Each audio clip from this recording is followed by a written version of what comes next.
Muriatana kalai isata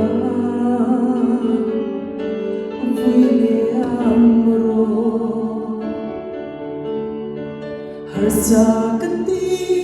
avana mailo em laba Tingradur katiri Dayo mahakati Maksir nong zia Kasyat na turaloni Pagkupi Imatalaw kude Itagat ni Ituang ni Zerote Kung harsale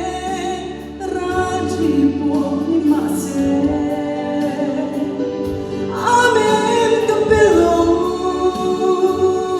Halo Zelaba Amen kapelo Halo Ze Ali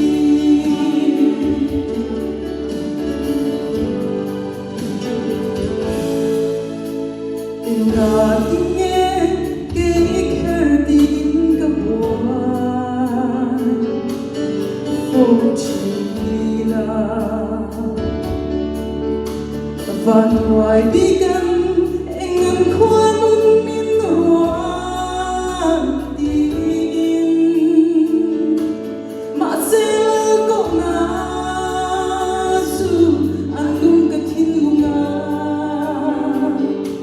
Tanglong ng zia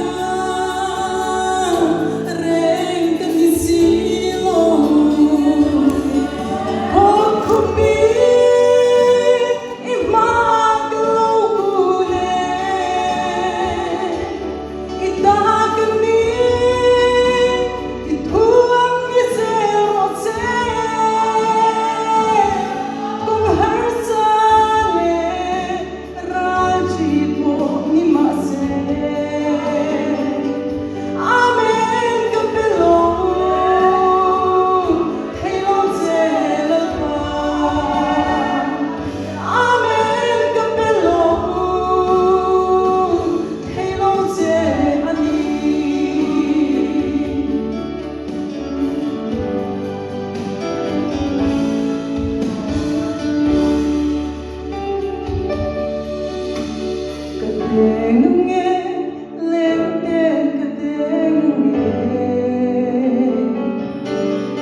Don't